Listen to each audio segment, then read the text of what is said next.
Upstate golf guys, we're back again. Grip it, rip it, let it fly. We play to win, never lay up. That's the play. From tee to green, golfing every day. With RGB, scram. 518, Mikey and Anthony. Pin high dreams, feel the breeze. Fairways calling down the tees. Roll it smooth, Lombardi's tight. Drip on the green, yeah, we're rolling right. Addicted to gold, we're on the dance floor. Tee it up once, then we want more. Swing and shine, we're keeping score. Tee it up once, then we want more. Hey. Then we want more. Hey. Then we want more. Early shots at Fair Park, rise and grind. Upstate crew locked in that perfect line. From sun-up swings to twilight fades. Upstate vibes, no charades. Anthony's on the mic, passion's pure. Golfing crew, that's the cure. Addicted to golf, we're on the dance floor. Hit that fade, then chase for more. For Upstate heart, we ride the score. Tee it up once, then we want more. Oh, then we want more. Oh, then we want. And welcome back to another episode of the Upstate Golf Guys podcast. Happy New Year, y'all. This is the first recording of the new year. It is winter time up here in upstate New York, freezing cold. I am a little depressed, but luckily we have my place, Hudson Valley Indoor Golf, where I go. It is your go-to spot all winter long, located in the capital region in Valatia, New York. Their facility features top-tier simulator technology that delivers incredibly accurate data and a realistic course play. You could choose from over 150,000 courses worldwide, dial in every club in the bag, and sharpen your short game on their 400-square-foot putting green, built to simulate real on-course conditions. Whether you're grinding it out to get better or just looking for a great time with friends, Hudson Valley Indoor Golf is the place. Book your tee time now at hvigolf.com and make sure you tell Evan, the Upstate Golf Guy, sent you. And then, of course, got to give my guy, Shoe Dog, a shout out over at 88 Links Golf. Level up your on-course style with 88 Links Golf, a brand built for golfers who care about performance and looking good doing it. 88 Links specializes in premium golf shoes designated for comfort, stability, and all-day wear. Along with their footwear, they offer hats, polos, gloves, ball markers, and much, much more. If you want to get high-quality gear with clean golf aesthetics, 88 Links delivers. Check them out over at 88linksgolf.com and use code Upstate20 at checkout. Mike, I got Florida Mike over here. What up, dog? What's going on, brother? How are you? Not much. Happy I got New two Year. out of Happy New Year, buddy. I got 2 out of 3 of my co-hosts. Raj is at Disney on Ice with his family this afternoon. So lucky him, huh? Nice. That's what we get to do here in upstate New York in the wintertime is Disney on Ice, bro. Love it. Did you get any rounds in Florida, Mike, down there in Florida the last week? Yeah, I got a couple of rounds in. I even sent you that video because I know how cold you guys are up there. So I sent you a video Wednesday, nice 65 degrees, sunny, grass is green. South is looking better and better, bro. But listen, we have a special one for you guys. Awesome episode. I linked up with this guy through my man, Uncle P. I've been following him since then. And I'll tell you what, he's got quite the stick. It is in the family.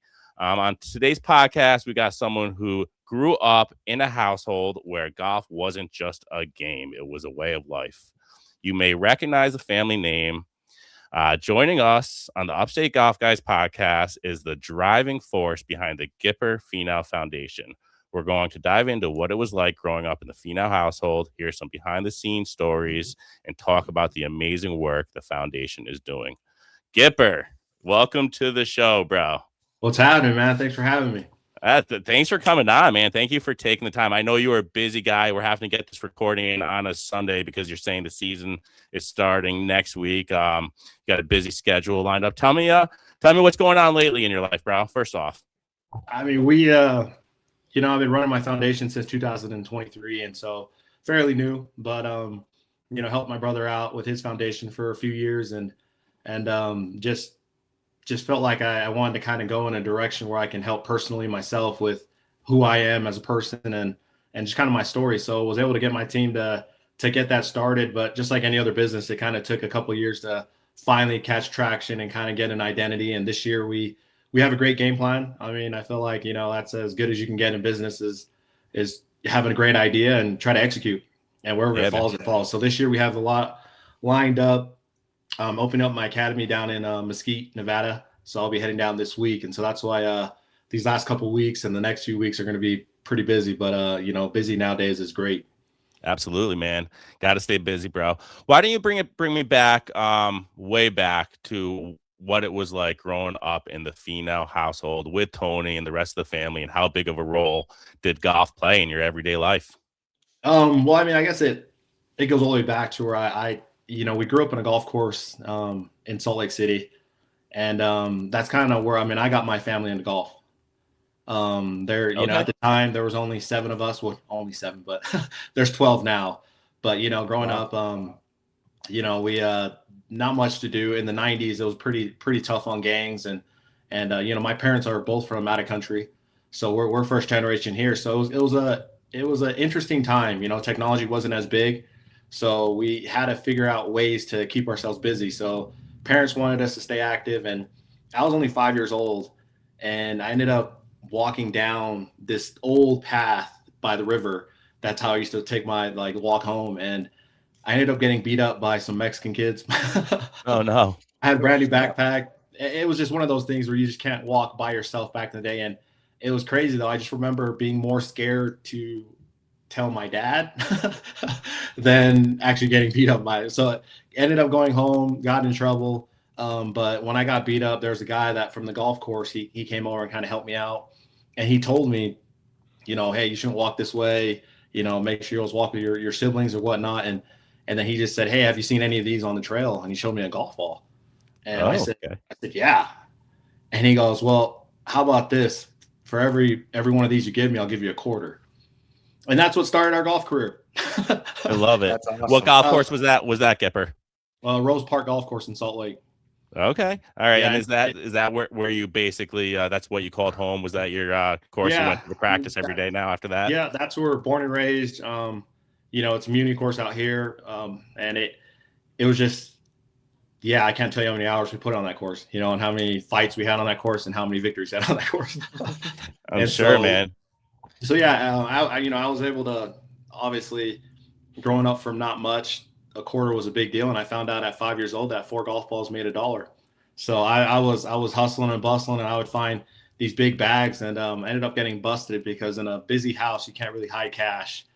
So 5 years old, I was trying to hide it in the space maker under my bed, and my mom found it, and she went straight to my older brother Ben because she found, she said it was like 175 or like $200.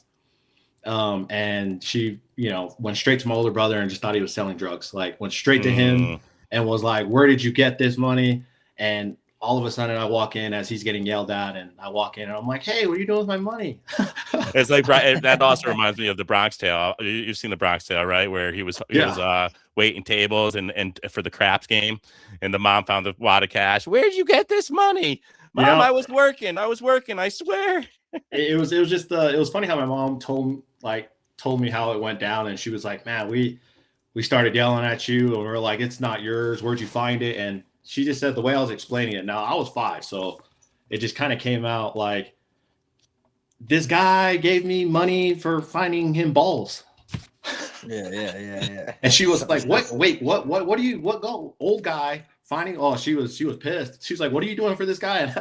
She's a little confused. She was a little confused. But then you introduced to your mom their golf balls. I mean, well, I went in and I said, and then obviously I started to lie because I was in trouble. Like, no, I found it. Oh, it was over here. And she was just like, the story got about. She's like, well, the next day I ended up taking her to the golf course and ended up telling me like, which guy? And I'm like, that guy. Because back in the day, we didn't even know golf was a sport. Now this was in 95, Mm-hmm.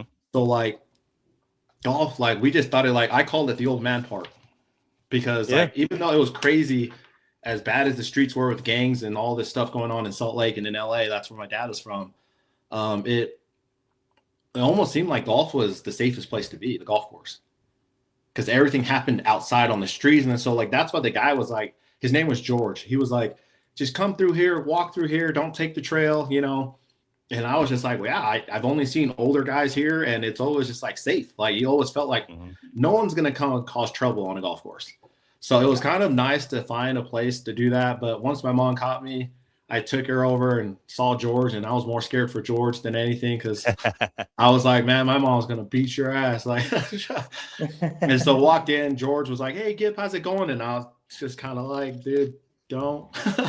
But, you know, I ended up going out there, and, you know, he ended up telling her, like, yeah, he's been doing this for me. Great kid. Used to see him hit a golf ball. And my mom was like, what?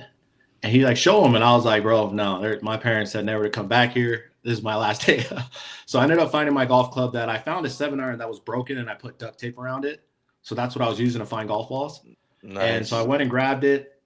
I hit a couple golf balls. And that's when my mom told me, she was like, you know, son, knowing nothing about golf or anything, she's like, I already knew that the first day you hit a golf ball was special.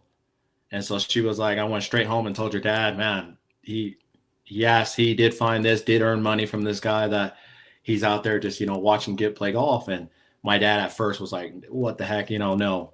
And so my mom thinking that watch him hit a golf ball, my dad still said no. So it was crazy that, you know, my mom fought my dad for a good solid 3 or 4 months to get me to play golf. And then once I was able to get my dad on board, that's kind of where the Finau journey started, you know. And it was all in. It was all in from there. Yeah, my dad, awesome. He kept saying no for a couple of months, but it wasn't until my mom signed me up for a tournament behind his back that she was just trying to like have me, like anytime she said I was doing errands, she's like, Gipper, I'm gonna go do errands, come with me. And she just dropped me off. I'd stay with George for a couple hours, then, you know, I'd go home. And so she just did it. Just, I mean, now having kids myself, I'm like, oh man, yes, more babysitters the better. If they're staying busy and they're safe, you know, why not? And so you know, I ended up seeing this tournament. My mom said, fine, we'll do it. Drove me all the way out there, told my dad I was going to go into a dentist appointment.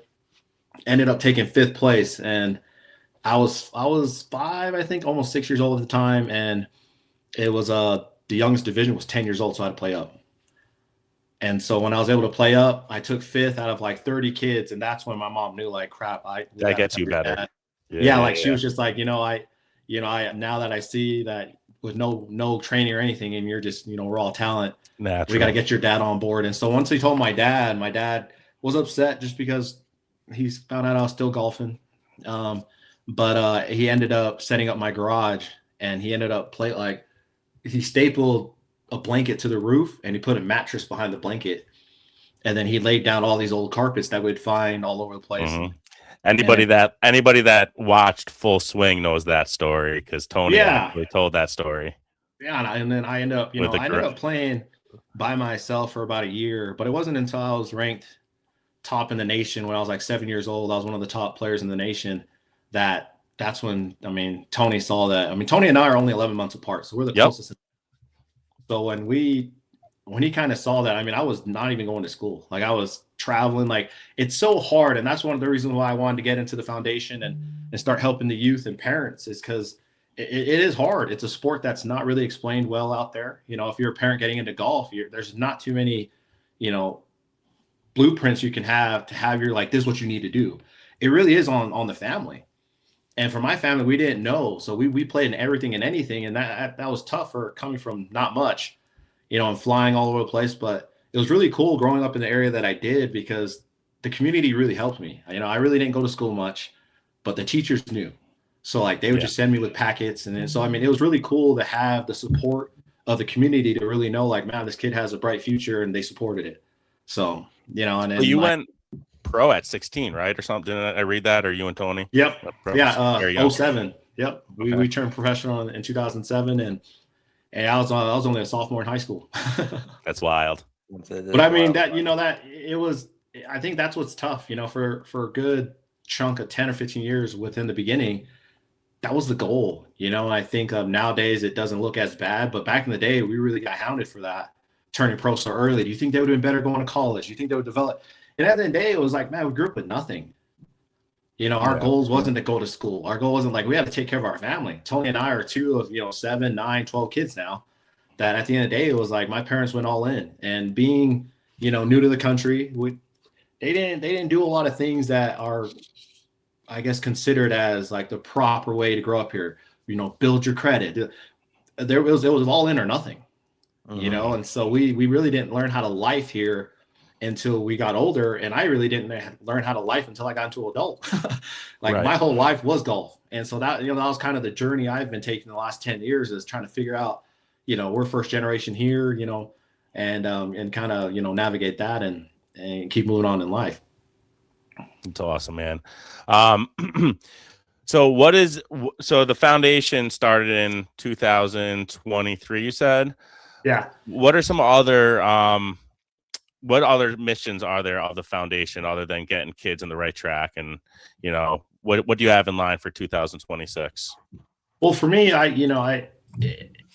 it's crazy that every time I even talk to my wife or even friends around here of places to go, I'm notorious for like, oh, I've lived here, oh, I've stayed here, and and they're just like, where haven't you been? And so for me, it's crazy that even being a first generation here, for international player, it's tough because my brother and I, everywhere we went, we're too brown to be American and for our own country, and we're too American to be from our own country. So it's kind of a tough situation to be in, like every time we go back home, because I've been back to my mom and dad's country a few times, and it's great, but we are American. And then going around here, if someone stops, hey, what's your ethnicity? So like, it's kind of it's a crazy circle that, mentally was tough, and for me, I picked a sport that I started playing in 95, and golf really didn't excel for a lot of minorities till 2000. Even though Tiger killed it in 97, they still were like, he's like, and I remember it clearly because we were pulling for the guy because, Tiger Woods, he's breaking the color barrier. He's doing all this. Yep. But in 97, even when he won the Masters, everyone at that time was still like, it's not going to last. He's like, he just won a couple tournaments. Great. It's going to get back to where it was. David Duval's going to take back over. Davis Love, like all these names at the time, they're like, this guy came in, sure luck, whatever, man, 12 years. Yeah, how'd that go over for them? And to me, and that's where, they really had to change a lot of the things, because the year that I played by myself, my mom and I got really, really tested, I guess you could say, on the road. And I ended up growing up, because a lot of people know my brother and I's style when we play it. It's totally different. And it's not that, oh, do they have the same code? It was just when I started playing golf, I played, and the first few events I went into, we got a very rough introduction. And so right off the bat, my mom and I started going into fight mode. Every tournament we showed up to, it wasn't fun. It wasn't this or that. We went on a mission to go and win, because the way we were treated just wasn't fair. And so, but I learned at a young age, I think as a kid, that's one of the things that I love talking to a lot of the youth, a lot of the parents. Everything's perspective and your mentality. As a kid, my parents could have folded really easily from a lot of the tournaments that we didn't get treated really well. And it really taught me to just run away from the problem. My parents ended up making it really fun for me. When people treat us differently, they just gave us a look like, yeah, you just got to suck it up and go. Right. And so I ended up learning how to play in survival mode and learn how to win in very tough conditions at 6, 7, 8 years old.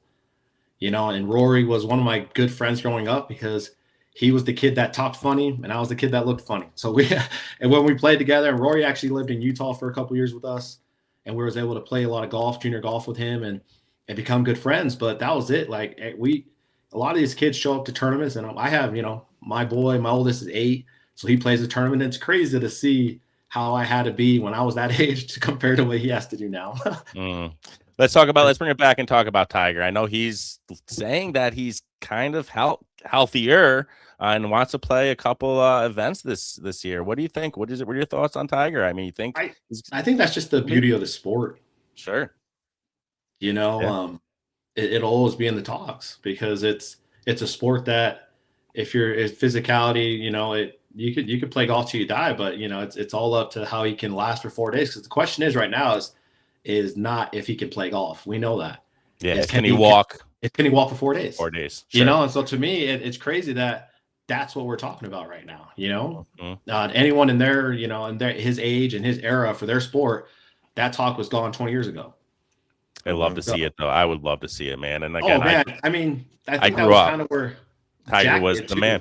Yeah. Yeah. I think Jack did that too for the Masters. I was the same. You know, at 46 years old, they're counting him out, and he just, you know, I think people forget legends when they get into that mode. I think for Tiger, I think what's special for all of us, that new Tiger in the 2000s, that when he got into that mindset, he won. So the fact that it's in there, it's the possibilities, and that's why I said the beauty of this sport is if Tiger gets into a tournament and he starts playing well, there's a great possibility he could get that little flashback for that moment. We saw it, you know, my brother saw it firsthand in 2019, which was a dream come true to not only play with Tiger on Sunday in black and red, but in the final group, you know. So it was 2019 when he tore his ACL. When he what did he do? That was 2018. That was 18. Okay, and then he came out firing round one, dude, and I think it was leading the pack after round one, if I recall. Yep. He and then leading into round two, he took the lead a couple times. He ended up taking top 10 that year, 8th, you know. Yeah. Were you there when he dislocated his ankle? Closest to him. Wow. That was crazy. Watching it on TV, I was like, holy cow. And the fact that he just popped it back in and kept going and had a smile on his face, I was like, that's insane. Well, so to me, I was on the green. He was on the tee box. I was just sitting on the green with just a bunch of people that was there. And, you know, when he made it, everyone around me was going wild because they, you know, everyone was like, is that your brother? And then so I was walking with kind of a crowd that was Tony fans. And then when he made it, cool. I was drenched in beer. Like, it was crazy that people jumping around and everyone, you know, and I saw Tony, but I was just more so like, geez, Louisa. But then when I looked up, for me, it just looked like he rolled his ankle. He stood up and he walked it off. So in the moment, it was more like, dude, that was the most embarrassing thing I've ever seen in my life. Like it like, you know, like in real time, I remember being like, oh, dude, that's so embarrassing. Like, because he walked it off. You know, it wasn't until, and then for me, I wasn't really too like on it about it too much because at Augusta, you got your phone taken away. So like you couldn't be updated or video watch anything. So like we didn't know what was going on. So he finishes that round. We get done. He jumps in the cart. I sit with him and I said, "Do you all right?" He looked at me. He kind of gave me one of those like, "Dude, no, something's wrong." And I was like, "Oh, can't be." In my head, I was just like, "Oh, it can't be too bad." I was like, you know, it's just, I think right now it's just more embarrassing than anything. But then he gets into the medical room and goes in. You had all these players walk up to me and giving me condolences. And I was like, what's going on here? You know, you had Jordan Spieth walk up. You had Davis Love. Like, all these guys were like, "Get all the best, man. Tell Tony we're pulling from him." And I was like, what is going on here? Guy's fine. And then Ricky was like, "Oh, dude, you didn't see." And I was like, "See what?" And he's like, "Bro, you got to watch." And then he shows me and I look on it and I was like, "Oh, yeah, no." Ugly. I was like, "Oh, ugly." I walked in and sat with Tony, and Tony could see my face when I sat by him. And he was like, "Is it bad?" And I was like, "Yeah, it's pretty bad." And then he was like, "Should I watch it?" And I was like, "It's going to be hard not to kind of catch it around, you know, here, but we're going to try to see how long we can do to not watch that." But, you know, and he went to the doctors, and it was funny. I think the doctor kind of thought we were kind of psychotic for a moment because we were sitting there, and this is Tony's first Masters. And we're just kind of just figuring out, like, just give us a good or bad. Like, can we play or not? We don't care, you know? And so the doctor's going around, and then, you know, Tony's agent asked the doctor, "Hey, at the end of the day, if he was able to play it this week, would he be like injuring himself further, like for his career, like down the line?" And the doctor said, "No, most of the damage is already done, you know, mostly done. It's just going to hurt like hell." And me and Tony just started celebrating. Taped it up, threw the Nikes on, and was good to go. Yeah, I mean, because we, you know, played great. It's crazy. That's the only tournament that, I mean, you know, Tiger 97 winning it, great, you know. And so, like, growing up, the Masters was it. Even to this day, like, that's it. Like, yes, we have 4 majors, but there's nothing like the Masters. So, like, for Tony to first get into the Masters, you know, do this, it was just like we would pull something like this off right now. You know, but when the doctor gave us the go, then we were just like, yeah, shoot, put a brace on it, wrap that thing up, let's go. you know, he was just like, yeah, you guys can play. It's just going to hurt like hell. Like we didn't hear anything after he cleared us. Right. We're like, drug this guy up. We're going to send him to the first tee. He's good to go. Yeah. And then, so it's funny story is I haven't gambled in about over 2 years now, but when I did, one of my favorite things, absolute favorite, and I still miss it, was doing golf DraftKings events. Was doing lineups for events for the weekend. There was like the Millionaire Maker, and you would pick 6 golfers. And Tony is always one of the guys that I always liked, and I had him in like 2 or 3 of the Millionaire Makers lineups that par 3, like that Wednesday. I also had to go with my lineups, and then the injury happened. And what did I do is I went and I took him out of all the lineups. I'm like, there's no way he's playing. I'm like, and if he does, I'm like, how is he gonna hold up for 4 rounds? I'm like, so I got to take him out. And I just remember being sick that I took him out, because I remember he was killing it. I'm like, he's obviously fine. Like he's obviously okay. Yeah, no, I mean, and you know, we were very active growing up, and you know, very athletic. So like we've played a lot of rounds growing up after basketball games where we sprained an ankle, you know, and after football games, like, so we've played a lot of golf. And he just said like, yeah, you know, once he was able to brace it up, you just adjust to the swing, don't put any weight on it, and just use all hands and hope for the best. Sometimes you just got to go in that mode. And I think that's where athletes, you know, being athletic isn't anything besides just adjusting, you know. I think athletic people, there's nothing different to them besides they can just adjust to the moment. And, you know, and that's where athletes come out. And Tony was very, you know, athletic as he is, he used it that week. So you said you played some basketball. Any other sports you played growing up? Gosh, I think it was our time and era. I think we all know back in the day that we grew up in an era you played everything. There was a season, you know, like even though golf was our life and we played, but when we came home, like we always still had football season, basketball season, baseball season. Like, you know, that's kind of how I felt like our parents kept us active. Nowadays, you know, they have screens to sit kids down. Back in the day, it was like, you better run them out. Yeah. They can't sit still. You know, we were playing outside. So yeah, we played a lot, you know, but growing up, it wasn't until we hit to like middle school where we started picking certain sports that we stuck with, you know, and basketball was pretty much the top one. Nice, man. Same. Nice. So you grew up and you're still living in Utah to this day. I mean, obviously you've moved around and traveled and stayed in different places, but Utah is where you call home. Yeah. And I think, you know, out of the 12, 8 of us are here. So, you know, and I got my 4 kids. So, you know, it's nice to have a lot of family close. And that's just how we grew up. We grew up with a lot of family being within the area. And so it's not, you know, even Tony, you know, he has a house in Scottsdale, but during the season, he still lives here, you know, just about 10 minutes from me. And yeah, it's just, it's not more so now about us where we want to live. It's just more so for our kids, you know, being around family. And at the end of the day, it's the community that you're around. And I think if one thing people know about the Finaus is, you know, we're all about our family. Absolutely. Now you spent some time in New Orleans a couple months ago. What are your thoughts of New Orleans in that area? Man, I love it. Almost moved down. You know, because I was in transition of figuring out what I wanted to do next.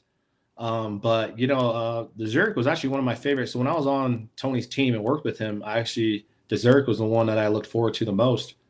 New Orleans, they know how to get down, and they know how to cook. And their food in New Orleans is crazy. Yeah, so good.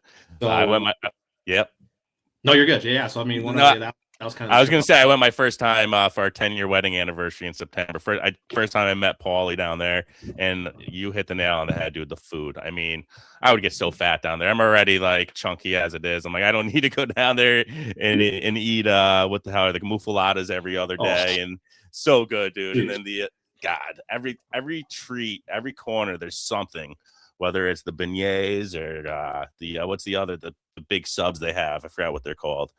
It's on the tip of my tongue. So good though. And then they got just the spice, like the spices they use, and like everything is hot and spicy. And I'm a spicy guy, so I like that Cajun style. Oh yeah, it was crazy that Paul every morning he took me to a coffee shop, but he was just like, oh, it's just one of my regular shops. It was a different shop every morning. I feel like Paulie's the guy that like have.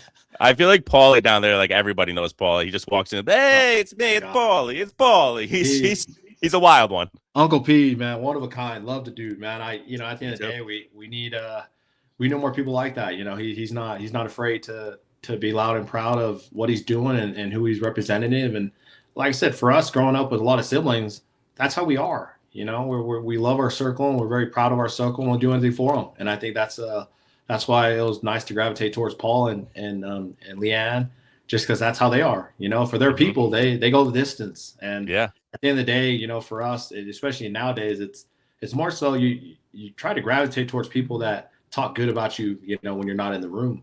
And, you know, when you're in Paul's circle, you already know that's what you're going to get out of Paul. And to me, you know, that was one of a kind guys. And that's why, you know, I'll always be associated and, you know, connected with Paul.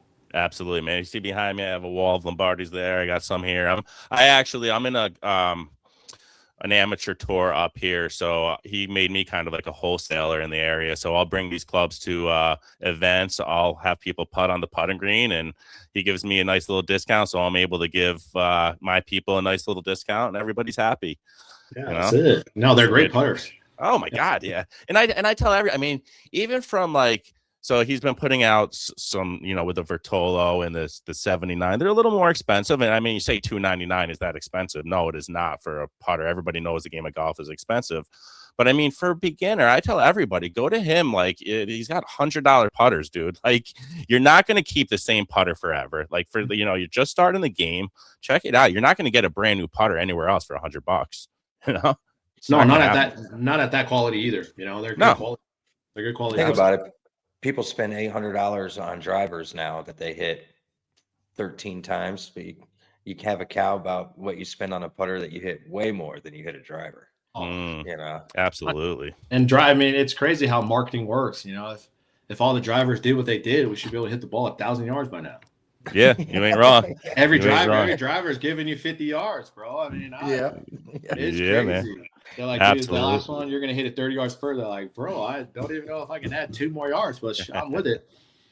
I'm just taking my first set of lessons this year, actually. I'm like a 15-5 handicap, and I'm really trying to get into the single digits. I don't know if it's going to happen this year, but, man, he's totally changing my swing up. I went to the sim yesterday and worked on the new swing and the new approach on the ball, and I'm starting to finally get it. I don't have the distance back, but the control is there, which is what's important for me. And I mean, the distance will come later, but it's crazy after swinging the same way for 15 years and going to try to totally change your swing up. I know you do some instructing. Do you yeah, that's actually I mean, that would be awesome to figure out how we can get down and work with you, because I actually, so when I started working with my brother on tour, it was great.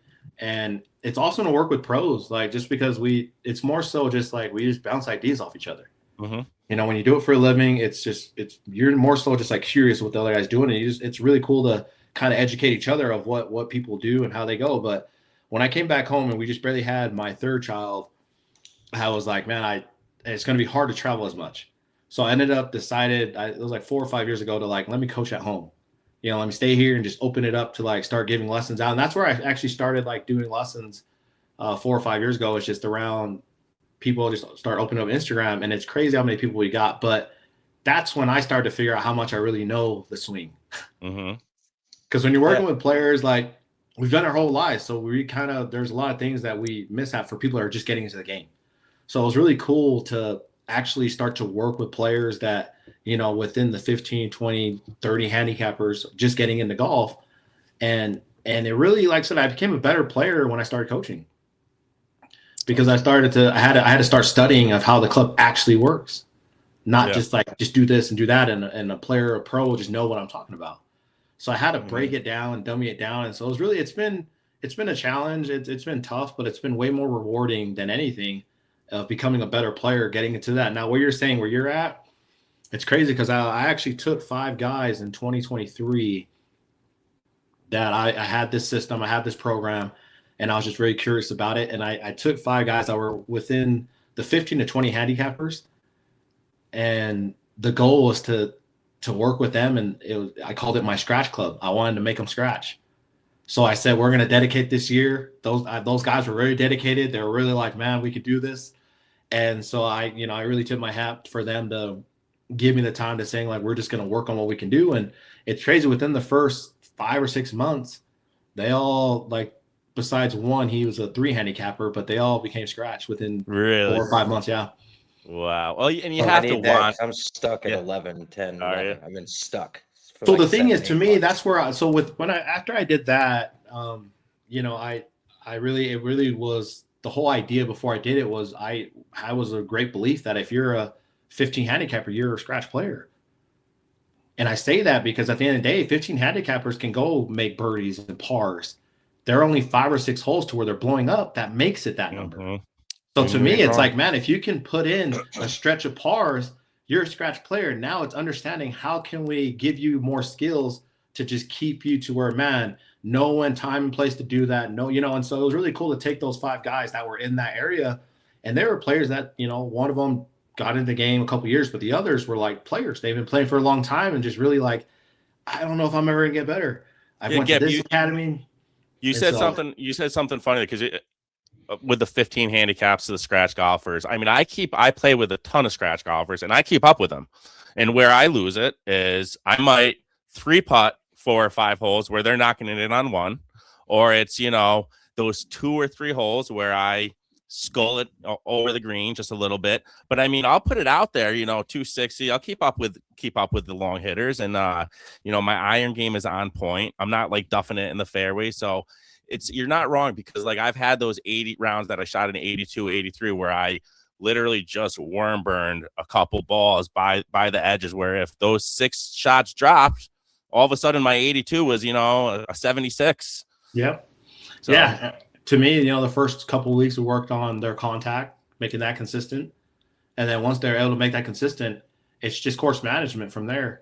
And so that's where I the reason why I wanted to go down that direction, because you know, there's a million instructors out there, and, you know, they're kind of like, they have their style in there. And I, you know, being on the tour and coaching and playing at a high level with all these players, I was just like, what's missing besides information you can get online or from every other pro that coaches? And so that's where I started to attack with my coaching, was more psychology and course management. So that's where I started to understand I'm going to work, because we all know that the game's 80% mental, but it's crazy how we're working 100% physicality. We'd rather go to the driving range than work on mental game. We'd rather go hit a bucket than understand, let's just play a couple scenarios in my head and then go try to execute on the practice putting green or whatever it may be. You know, you need to run through things that work on training your mind rather than understanding, let me just go hit a bucket of balls, you know, because we're working out physicality, but then under pressure, you're just like, let me get back into that nice, calm feeling I had on the range. You can't, because now the ball matters and there's water and there's trees on the left. Like, it's not, there's like, you know, so it's really cool. Like, everyone knows what I love about what I was able to work on is everyone knows the problems in golf. They know the struggles in golf. It's just understanding how can you fix it. And it was really cool to take those guys and then now have a program to where, yeah, you know, scratch is I want that number to go up within the next 5 or 10 years. You know, a lot of people that come through me, and it's crazy now, all 5 of those guys by now, they're all scratch. And it's crazy that they weren't even considering playing like competitively because of where their handicap were, to where a couple of them played in the state am here in Utah, and they're able to compete and they play at a high level now. And the other 2 are in mid 40s where they won their club championship down here. That's and awesome. They play. Awesome. And to me, it's really cool to know that, you know, that's where I kind of had a great idea, but I need to take those people, because within 3 years of coaching just your average Joes that play golf, I got my ass kicked, you know, trying to like talk to these players and then tell them like, this is what you're doing. But it was like, man, it's crazy that a lot of them know it, but it was tapping into the mentality of like the psychology of how people think. And then that's where I started coaching, to where I was like, you know what, you can go get, and I do it. We do a lot. I mean, I know all the fundamentals to get everyone fundamentally sound, but my whole thing is, let's get to the course. At the end of the day, like it's all about scoring, and it's not about hitting a perfect shot. And if people can get outside of just having, I just need to get ball striking good, I need to do all this stuff good, then it's tough, you know. But if they can really get to like, hey, you don't even have to have your A game, let's make sure that your mind is right, you can think your way around any course, then golf gets really addicting. They thought golf is addicting now. Wait till you start scoring, then you really can't leave the course, you know. Oh, I know. Well, that is when I never want to leave, and when I want to always play a second round is when I have my best rounds. It's like I just want to keep going. Just want to keep going, man. Absolutely. Yeah. So But- I mean, But yeah, even my like, you guys bad have to rounds, I keep, want to keep playing. Yeah, you That's guys good. have to keep an eye out. I'm doing a lot of these mastery classes, Yeah. weekends down in Mesquite. So the course that my academy is going up on is Conestoga. It's in Mesquite, and if you guys heard of like Wolf Creek and all these bigger courses in Mesquite, we're right next door. So we're opening up the Gipper Finau Golf Academy there, but we're gonna be doing a lot of, like I said, I'm gonna do a lot of these 3-day, 2-day mastery classes. You know, you stay for the weekend and really take those all that information I took with those 4 or 5 months with those guys. I combine it when every day we work on something to help everyone like cut 5 or 6 strokes, but by the time you leave, you know. I'd love to make the trip out there, man. I'd love to see I've never, ever been to the West Coast. And I mean, I know Utah, Colorado, you got some beautiful tracks out there. And I know a lot of people out in the Utah area now through this podcast. So maybe it'll happen. Yeah, come on out. I think Utah is kind of a sleeper. You know, we have great golf courses, and I don't think anyone thinks of us because of our season. But when the courses are open, the conditions of our public golf courses are immaculate. Mm-hmm. You know, No, you guys have awesome courses. Like I watch. Beautiful mountains. Yeah, Melosi's from Utah, the good guy. So I watch like his stuff because I love YouTube golf, and your courses look amazing. Not to mention, it looks like you're able to hit it pretty far with the altitude out there. Yeah, I mean Utah and Colorado, you know, being high elevation, it's nice, but that's where my brother and I that's where the mental game works with everyone, because growing up we thought we hit it far, so in our heads we just knew we hit it far.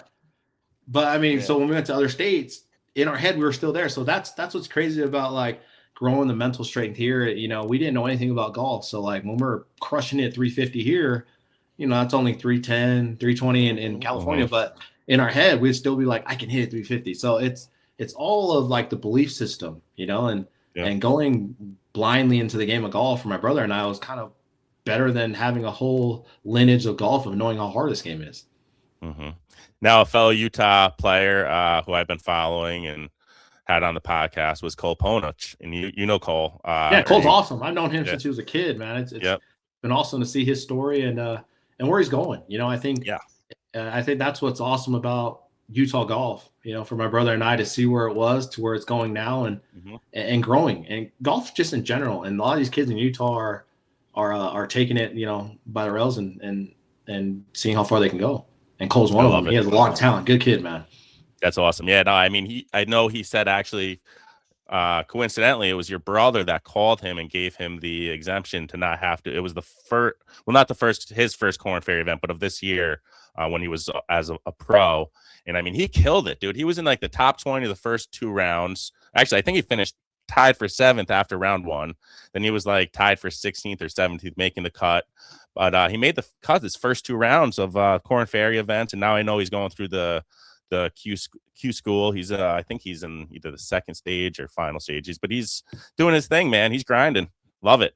Yeah, no, that's where it's going to be so cool to set up a lot of the programs and to do this year for the youth, and a lot of the pros that are just turning pro. You know, my brother and I have been pro since 2007, so it's there's a lot that's changed, but it's the same game. So it's really cool to educate a lot of these players, let them know what worked for us and what didn't. And I think that's one of the things, as you know, as you grow older, is understanding, use your experiences to help the youth. I think that's one thing that we all have is, you know, the experiences that we have is talking to these younger kids. So I'm doing a mastery class actually February 1st for like pros, young pros. Nice. Now, will that be on your webpage here, the Gipper Finau? Let me bring it up. I have the Gipper Finau Foundation, and then your main page here. I could share it. Yeah. If you just go to the top menu on the top right, okay, that's kind of where everything's loaded up. You know, sweet. They have. So if you click on that, well, it's not. It's bringing you to a different page. I don't know if the menu is going. Hold on. This screen share is funny sometimes. No, you're good. But on there, I mean, lessons or, you know, I actually am starting up my own Finau golf team for the youth. Nice. And I'm actually I'm starting it with the youth for first half of this year. And then going into the middle half of this year, I'm going to start a content creator Finau golf team. There you go. Okay. Yeah. So right there, you know, lessons that you can take right there. The Finau experience is for a lot of corporate outings that want to hire me to come and speak and talk and and do it. And then our pro mastery class is for all those players and content creators that, you know, if you want to do this for a living, we're going to have 3, it's just one day, February 1st. That's just going to be from sun up to sundown. I have a couple of CEOs coming out, a few investors coming out and talking to the players about what they're looking for. I think that's one of the scary parts about getting into this game right now is, who do I talk to? How do I talk to them? What are they looking for? Am I doing too much? Am I not doing enough? You know, and golf is open to, like, you don't have to be looking at, I have to be the best player in the world, you know? And then, you know, being able to have a lot of players come out and support that. I just feel like, you know, I can give a lot of insights and have a lot of CEOs and investors that told me that they can come talk. And a lot of PGA pros too, that are on the fence right now, that if they have time, they're going to come over and talk to these players. But yeah, that's my golf course, Conestoga. That's awesome. Oh God, that's beautiful. Yeah. That's we're just about 45 or hour north of Vegas, and so I love it because we're just kind of out of the noise, you know. But you can fly into Vegas and make a drive out there, and so like I said, and we have 2 big casinos out there that, you know, I'm in works right now with talking to them of getting a connection to have rooms, so that when we do our mastery classes, you guys fly down, stay for a couple of nights there, and during the day we do our work, and at night you check out the old town. I would love that, man. I really would. What do you think, Florida Mike? I think it's amazing, especially like as I've started getting into content creating, you know, and editing my golf videos. I think class like yours, especially like I told you, I'm stuck at a 10 or 11 for like the last 8 months. You know, it's been a real struggle. I mean, so that's definitely something that I'm very interested in for sure. I think. Well, because for us, I just feel like a lot of players, the thing that you know you have to stand out with is what makes your channel different, you know. So it's really cool. I go through a whole day to where we just bounce ideas off. I give my experiences. I'm bringing in 3 or 4 videographers in to kind of give an education on angles and not like just little stuff. But I mean, I felt like that's where if you're looking into making golf a living and a career, I'm going to set up a couple of these mastery classes to where all day we're just going to help each other. You know, I have a whole golf course to use and be able to help. Okay, let's go play a few holes. This is what we're going to do. And start building up, because if I can get a bunch of content creators and then also help a bunch of pros, like if you're just coming out of high school or college right now and you're turning pro, the question is like, what do I do? Like you hear a million, you got to go to mini tours. You got to go find a sponsor. For someone coming up that you believe you have the game, you need help. I don't care who you are. Yeah. So, I mean, at the end of the day, I just wanted to make a space in Mesquite with my golf courses where a lot of pros can come in and just start either helping each other out, or the way that you're only going to survive. If you're going by yourself, it's going to be impossible. You got to almost start like connecting with other pros saying, hey, let's split a room. Let's split a rental car. Let's go out to dinner. Like you do this, you do, you know, like at the end of the day, it's like you have to have a team. Like my brother and I were like, even Tony making it to the PGA Tour, we're in the Canadian Open. Man, I can't tell you how many guys we stayed in one room. we slept on the floor. Like one time, air mattresses. One of my buddies, he would throw a blanket. He would sleep in the tub. Like it was like you did what you had to do. But if you make it more of like, you know what you're going into, you can kind of prepare yourself for like, it's going to be hard. You hear all those stories of, man, you got to sleep in your car. There may be times that you might have to do that. So like at the end of the day, it's like if there's a will, there's a way. So it's really cool that, you know, I want to open up a space to where once or twice every 3 or 4 every quarter, I can throw these pro mastery classes to where content creators and professionals can come in and really let's help each other out. I mean, and I have a lot of sponsors coming in and investors to where now don't make it awkward. Let's not have you reach out and DM them. Let's have you talk. And if I can get a few of these connectors to be like, man, I actually vibe with that guy, like can take his contact. Hopefully we can start getting sponsors to really be open. And to me, I'm educating sponsors too. You got to understand a lot of sponsors, and what the problem I had when I was growing up is when sponsors sponsored me, they expect me to win fast. But it's crazy that on the PGA Tour, you can be on the tour for 20 years. I can name more players with 20 years that's been on tour that don't have a win, but they're on tour. Winning is not like, that's not the objective goal. But obviously, if it's your money, you're going to push your player to be like, you better win to get the money. So at the end of the day, it's really cool to talk to the investors and let them know, hey, if you're looking at a golfer, these are the expectations. They may go weeks to not making money, but you still got to be on their team. Was it Kevin Kisner that said it? Mike, you're the one who said it once that he said, you know, I've never won. He's got pretty good living at 20th. Yeah, he said making 20th making the cut and making 20th is okay. Joel Damon, he became one of the famous guys on Netflix, but to him, absolutely. He was like, bro, I'm never gonna win. Yep. But he's like, but I have so much pressure. He's like, I got so much pressure on myself now to win because I got fans, I got this. So, but like that. So I love that, if we can educate a lot of these youth of understanding, you don't have to put it like, if it's in the cards for you to go out there and win, great. But just understand, just do what you need to do, take care of what you need to take care of, and you'll be able to do this for a living. Don't be stuck in it, because at the end of the day, if you put too much high expectations on yourself and you don't meet it, you quit faster. Right. If you're always just growing and knowing that, then that's where the Pro Mastery class is open to have a lot of players come in. We want to get it bigger to where it's a multiple day, so we can have a lot more. But this one, my first one, is just going to be, hey, introduction. Have a lot of pros come in from around the area, California, Vegas, and I said Florida. Like I said, if you guys fly down, like I said, that's what I love about being in Mesquite. It's so cheap to fly to Vegas, and all the rooms and everything here at the casinos are cheap. Yeah, no, it is. So it's cheap. it makes the trip. So if you go to Vegas and you don't gamble, I mean, you could obviously. I'm not telling you not to gamble. Everybody has their own. They do their own thing or whatever. But if you go there and you were to go to golf and see a show or whatever, you could fly to Vegas for really cheap. It's not expensive to go there at all. They give rooms away. They give them away. They do. I think that's they know they're going to make their money in the city, sure. So they kind of reel everyone in. So to me, I'll always keep an eye on special dates that are open for Vegas to have my event. And that the beginning of February right now, it's cheap to fly to Vegas. Oh my God! So right now, I'm just trying to get a lot of players there, and right now I have enough players. So now, we can always add in as many players as we want, but I'm trying to get more investors to come. I have about 3. I want to get around 6 or 7. Because at the end of the day, it's about them. It's the guys who fall into a lot of money and they want to get into golf, and it's understanding, okay, let's get a group here.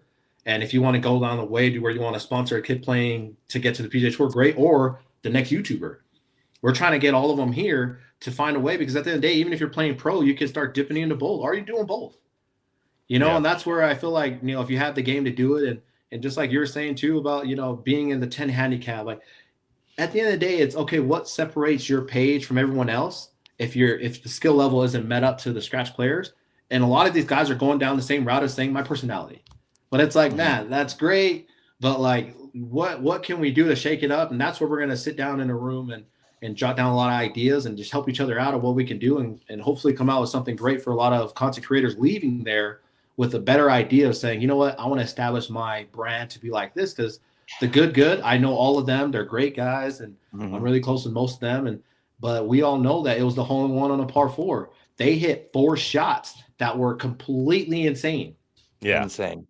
Boom, boom, boom, boom, and then Matt just drops it in. So, it is crazy that, like, to catch all of their reaction, yes, to have every angle of the cameras where they needed to be, they just set it up. But like we all know, it took years and years of film that they had to delete to get that one to where now they're good, and now everyone has the first ones who did it. Now we have a blueprint of like, what can we do? Let's do the groups. Let's do the individual. Let's put more. So, it's crazy to build the brand. And even the Golf Channel had reached out to me last year and told me that they're bringing the big break back. That was you and Tony did that. Yep, I remember. Yeah, the good are going to host that. So, Love it. This next year, I might dip into a few of that just to kind of see where, that area. But, this whole year, I'm just focusing on basing out of Mesquite and having everyone come here and just try to see what we can work out and cook out in good old Nevada. Love it. So what is a class of yours? What would that cost? A golfer? So right now it's to the next level. So for our Pro Mastery class, $497, I think it is, for the day that we're doing out there. And I do have where you can have like a one-on-one with me. So there's other levels the packages that you can have while you're here for like being able to spend more time with me, or there's another package to where you can spend more time with the sponsors. And so that, just a little bit more, the more you pay, you get what you pay for. The original class is just going to be where everyone's there. We talk about it. We have the group discussions. Great.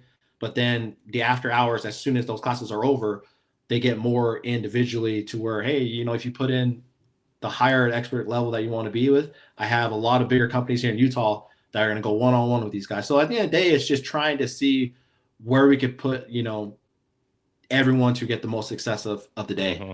And Great for networking with other content creators as well. Yeah, and to me, it's just really cool to land this course. You know, it went through a hard 2025. I don't know for everyone else, but it was the toughest year for me for sure.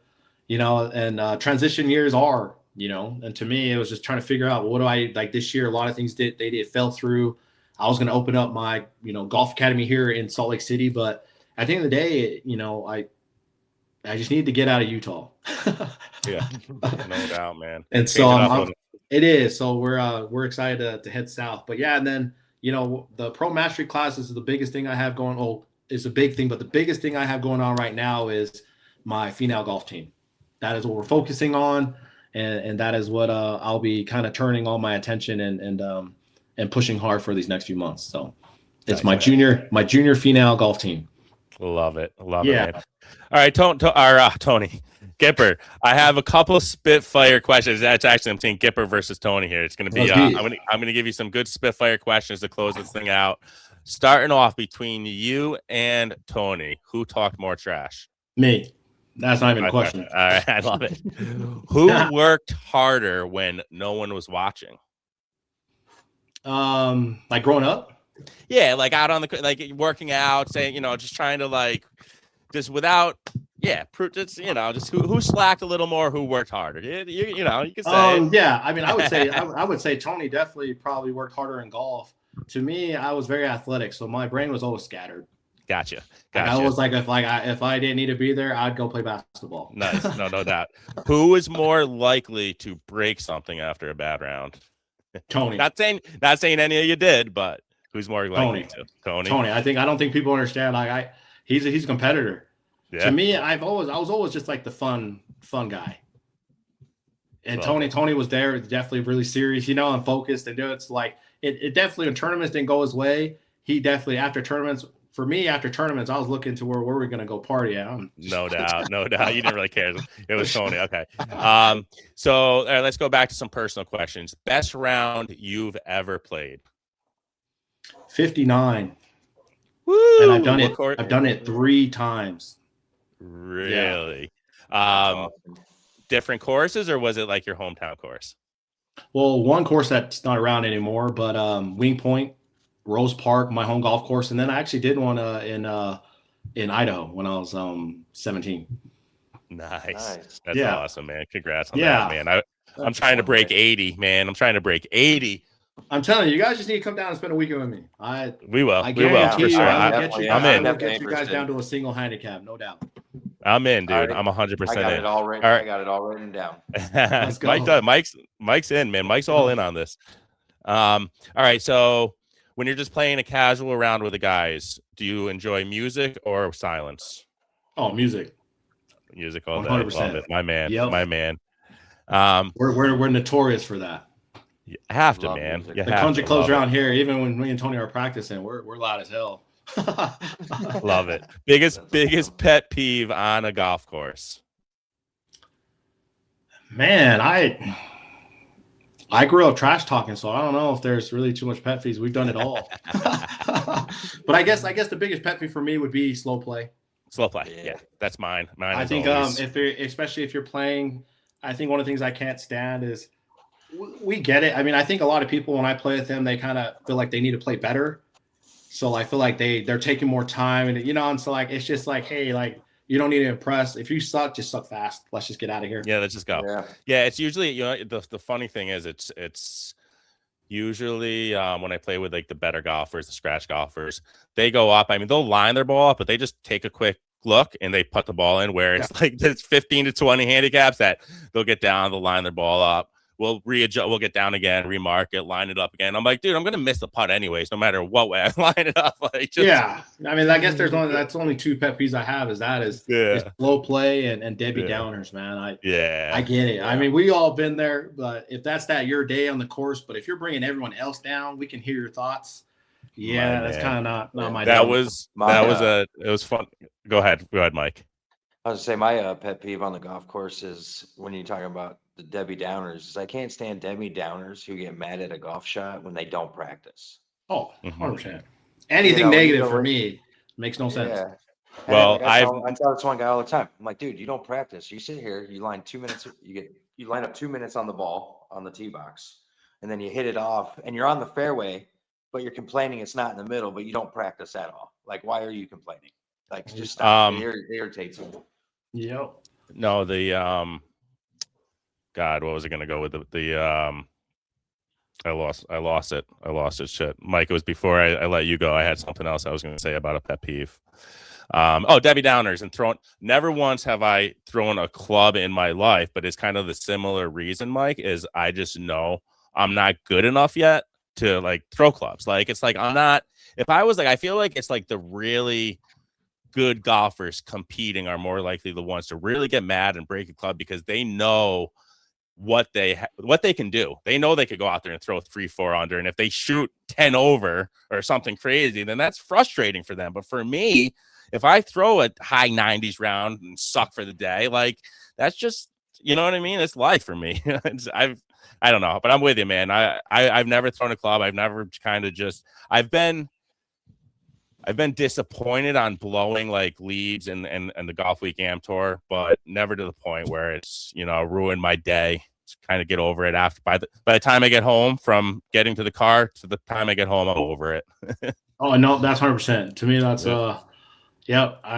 we still have childhood trauma from throwing tantrums. So my dad didn't let that happen. No, that's good, man.